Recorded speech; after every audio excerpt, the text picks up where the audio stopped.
Hey, this is Antonio. Welcome back to my channel, the Who's Ready for Some Fighting Words. In this video, I want to talk about Errol Spence and his clowning of Jaron Ennis. Really quick, if you like the videos, if you like the content, and you want to help support the channel, please take this time right now, the opportunity to click the subscribe button. It only takes 2 seconds. Also, if you could please, while you're at it, hit the thumbs up button. It does help the channel, and it also shows your support for the channel. Now let's jump into this. So basically, in Jaron Ennis's fight, over the weekend, I don't believe that he looked bad. I just think he was really thirsty for a knockout. I think he was really, let me just start with this, because I'm gonna pose some questions. One, do I think Jaron Ennis looked bad? No. Two, do I think he could have looked better? Yes. 3, did he have to fight in the way he fought?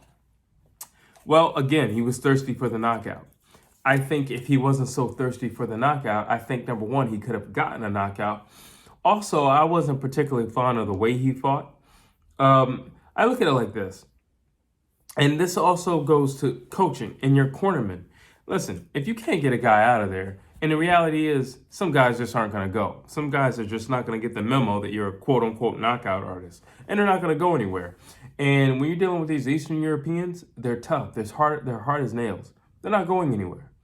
I don't know what you think or what you thought, but the men that come from that country are very, very stern guys. They're not going anywhere. They're durable. They're not going anywhere.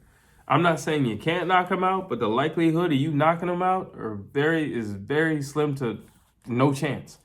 In any result, this is what I would have suggested if I was in Jaron Ennis' corner.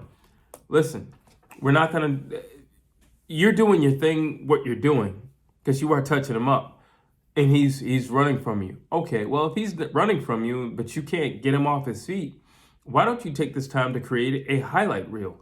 Because everybody was looking at Boots, because I felt like, yes, it was all about Gervonta Tank Davis, but I really felt like it was more the Boots show. I felt like it was Boots' come out party to really announce to the world that I'm here and I'm going to be fighting Errol Spence. I'm going to make claims for the Errol Spence fight. In which case, he didn't necessarily need to knock his opponent out. He just needs to look really good while beating him up. Now, if that's the case, I think Jaron Boots Ennis has all the skill in the world. And if that's the case, why don't you just make a highlight reel? Make an old school 1999 Roy Jones Jr. highlight reel. Do something really cool. Throw like 30 hooks in one sequence. I don't know, do a backflip and do a shovel hook at the same time. I don't know, do something really cool. Every round, just let it be a highlight reel round, every single round. Outdo yourself every single round. And that in itself would be the equivalent of you knocking the guy out. Listen, if you can't have everybody go, ooh, did you see that knockout? What you could do is every round just make them go, ooh, wow, did you see that? Did you see what he just did? Did you see his footwork? Did you see that? He just did a backflip, whatever it is. If you can't shock and awe them with a knockout, why don't you shock and awe them with a display of skill setting? That's all. You still would have gotten the admiration and the cheers from the crowd if you would have done that. But because you were so thirsty for the knockout, because you were trying so hard to make a statement in the knockout route, it didn't look as impressive as it could have been, because we know your skill setting. Now, that being said, Errol Spence is laughing at Jaron Ennis, in a tweet, in a post. And I'm like, what are you laughing at? You don't knock anybody out. Like, basically, at least the way I felt it came across, is as if Errol Spence was saying, you want to fight me and you can't even get this guy out of here. Yeah, and your point is, first of all, let's not act like this guy is some washed up, horrible fighter. Nobody from that part of the world is a horrible fighter. Most of those guys have hundreds of fights under their belts. So they're not easy to get rid of. They're not easy to beat. That's number one. Number two, Earl, when's the last time you knocked anybody out? Like, really, when's the last time you knocked anybody out? You say man down, but nobody has gone down in years. When's the last time you knocked somebody out? Yeah, you're going to say Shawn Porter. Shawn Porter helped with that knockout as much as you did. It was a 50-50 thing, and Shawn Porter jumped right back up on his feet and was ready to go. Yelled at the referee, let's go. Hit his gloves, let's go. So, I mean, yeah, you knocked him down, but a knockdown to me, maybe I look at knockdowns a little bit differently. If a guy just goes down, because Shawn understood that was as much his fault as Earl setting up. So when I look at Earl saying, like laughing, like the LOL and all that, I'm like, well, what are you? He's still dominant. Jaron Ennis still dominated. It's not a thing that he did not dominate. It's just he didn't look as great as he could because, number one, the expectation that has been placed on him, but also, number two, because what we've seen in the past from him, we know what he's capable of. Not that he was not dominant. He was dominant. Now, here's another question I want to pose. Can Jaron Ennis, fighting the way he fought,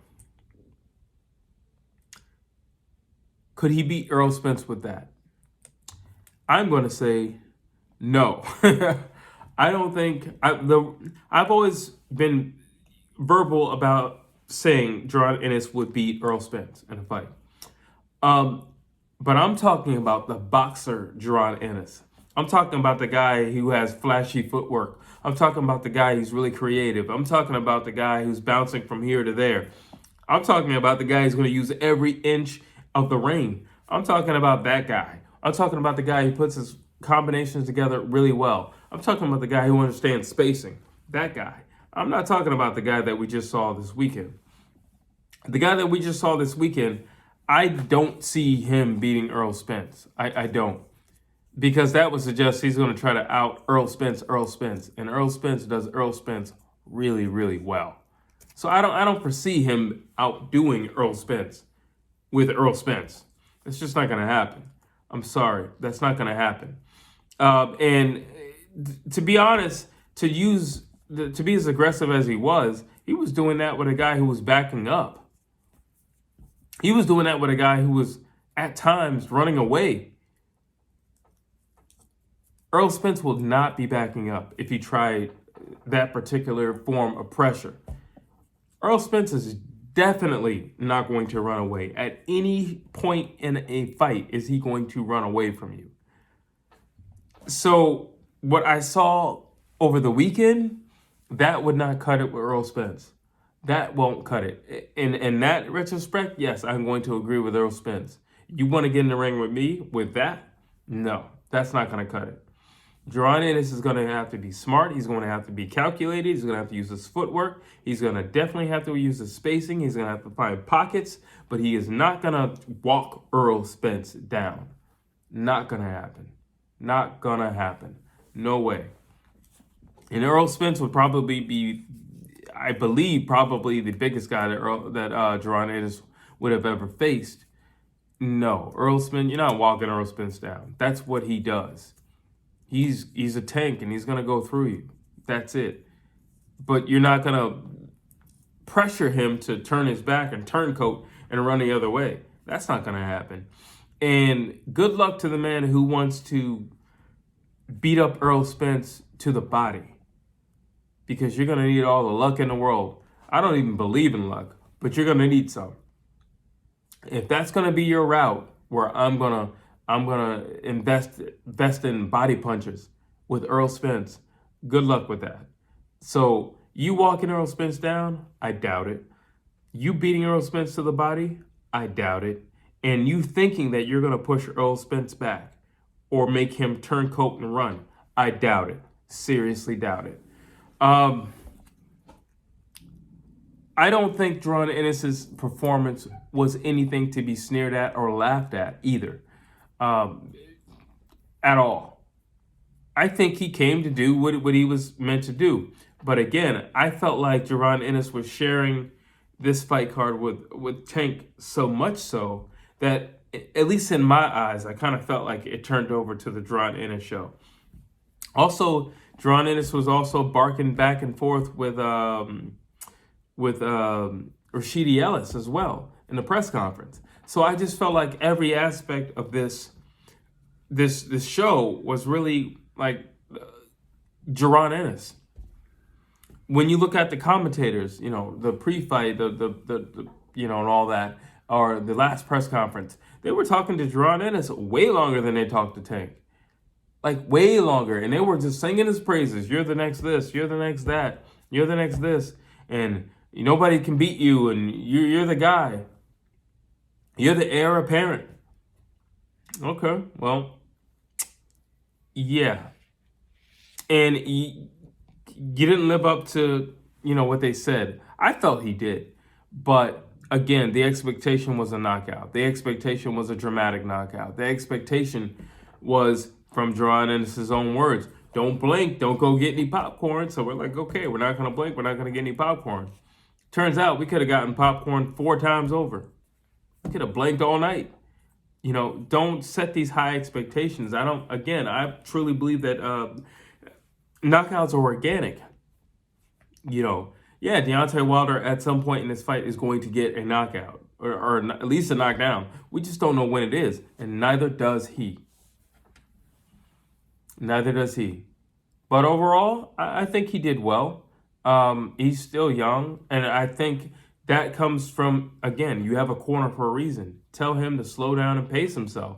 Tell him to go back to doing what he does best, because if you set the guy up, if you catch him in pockets, if you use your spacing, if you use that great jab that Jaron Ennis does have, he probably could have got his guy out of there.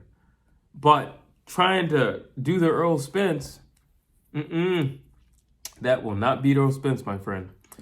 But those are my thoughts. I want to hear what you have to say. Do you think Jaron Ennis had a grade A performance? Do you think that performance could best Errol Spence? And do you think he can beat Errol Spence? Drop your thoughts down below. I'd love to hear what you have to say. Please like, please share, please subscribe to this channel.